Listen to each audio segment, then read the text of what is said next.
It can take 14 to 20 hours to fly to the other side of the globe to visit the beautiful New Zealand and Australia. Wouldn't it be great to start and finish your trip in luxury and comfort by flying in business class?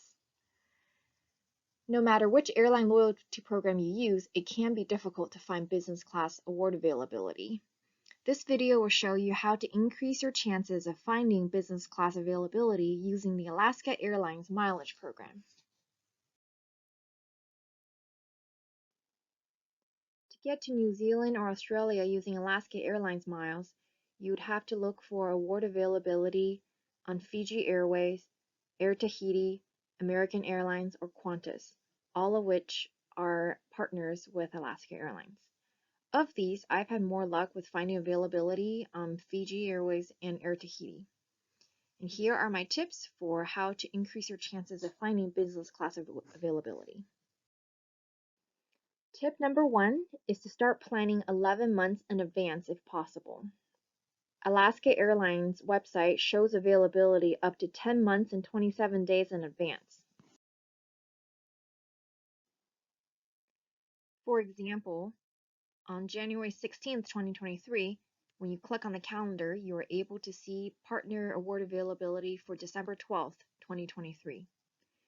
And depending on the city pair you choose, when you click on the furthest out date, you can sometimes even see one additional date even further out. For example, when I searched Auckland to Seattle, it only showed availability through December 12th. However, when I searched Auckland to Los Angeles, the results also included December 13th. This is very important because you might be getting the first dibs on any business class seats that are released for award booking by the airline. Using this method, I have found up to 4 business class seats available on the same flight. This is almost unheard of. Seeing dates in advance can sometimes also give you an idea on what the availability might be in another day or two when more of the schedule opens up. For example, I saw a flight between Seattle and Auckland that takes suspiciously 42 hours. The 42 hours of travel time is actually due to the international segment of the flight between San Francisco and Fiji to be 24 hours after the flight from Seattle to San Francisco on November 20th on this screenshot. That means when I check the next day, there might actually be more business class availability on November 21st. Tip number 2 is to try various city pairs that would be acceptable for your travel plans. You can increase your chances of finding award availability if you check multiple city pairs. I try to check availability between the major airports that are quote-unquote near me, or the ones that I would be willing to take a positioning flight to. For example, because I live in the Pacific Northwest, I usually check for availability from Vancouver, BC, Seattle, San Francisco, and Los Angeles as potential departure cities that if I'm planning to fly westward. For the destination, I usually look up the names or cities of the major airports of my destination and see if they might fit well into my travel plans. For example, because I'm planning a road trip through the North Island and South Island of New Zealand and will be passing through all the major cities in New Zealand, the airports in Auckland, Wellington, and Christchurch are all suitable destination airports for me to use when looking for award flights. As you can see here, when searching for availability between Christchurch and San Francisco, the results show no availability for December 10th, December 11th, and December 13th. However, when you change the search to be from Auckland to San Francisco, then there is award availability for all of the dates.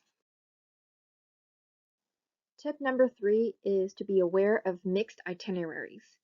Mixed itineraries are flight itineraries where you are not seated in the same class of service for the entire duration of the trip. This is indicated by a blue seat symbol next to the mileage price for a particular search result. When you click on the result, a pop-up box shows up and displays the classes of service for each segment of the trip. While it would be nice to be in first class or business class the entire trip, I primarily care about being in business class for the longest flight of the trip. So in this example, you can see that the LAX to Fiji segment, which is the longest segment of this trip, is in business class. And therefore, I would think that this is a good award to be booked. Tip number 4 is to check individual segments separately for availability and then piecing them together using the multi-city search function. When I have a hard time finding award availability for the entire one-way trip, I sometimes break it down into smaller segments and search for those individually. For example, when I searched for a flight from Auckland to Los Angeles in business class on December 10th, I could not find any availability in business class. On this screenshot, you can see that there is partner premium availability, but the partner premium is just basically premium economy, which is not nearly as nice and luxurious as a business class seat.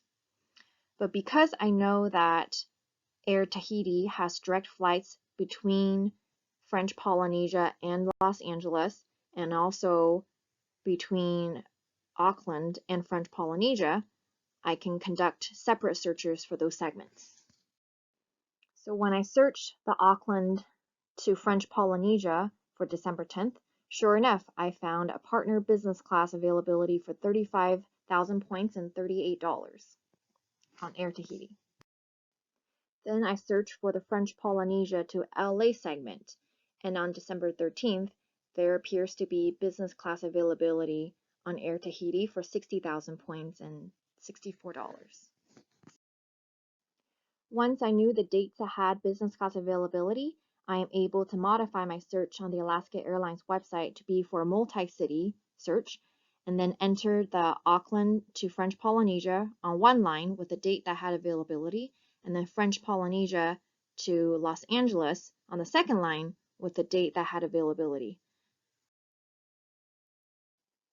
And then voila, this itinerary became bookable with 80,000 points and $90. And this actually ends up being a savings of 15,000 points when compared to booking the two segments individually versus booking them into one itinerary as shown here. And while this does involve a 3-night layover in French Polynesia, I think it's actually pretty neat to get to have a second destination be part of your vacation. Plus, French Polynesia is filled with beautiful beaches and island scenery. I don't think I would complain about a 3-day layover there.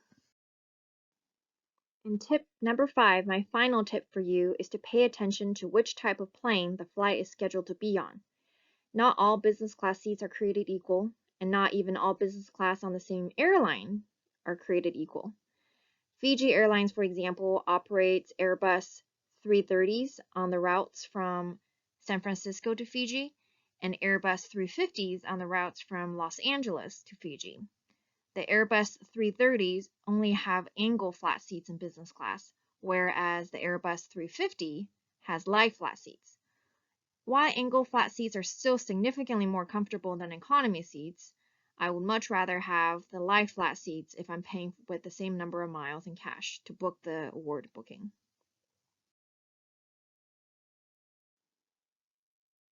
You can find out what the scheduled aircraft will be for your flight by clicking on the details for the itinerary. I usually search the airline and plane type in a search engine to check the seating configurations and also read reviews about the business class. I also often check seatguru.com to see what the seating configurations are as well, and also which seats to avoid. Something to keep in mind though is that airlines can change the plane for a particular flight at any time between when you book and when you actually step on foot on the plane. As such, there is no absolute guarantee that you will get the exact seat configuration you are hoping for. When you click on the details link, a pop-up will show the details of the flight. So as you can see here, the San Francisco and Fiji flight is operated on the Airbus 330, whereas the Fiji and Los Angeles flight is operated on an Airbus 350. These same principles can be applied to travel between the US and Australia and other destinations as well when using the Alaska Airlines mileage plan. I hope that these tips are helpful to you in securing award bookings to New Zealand and or Australia using the Alaska Airlines mileage plan. Thank you so much for watching this video. Please subscribe for new videos and visit my blog at www.wherepointsmeettravel.com for additional tips on credit cards and travel. Thank you.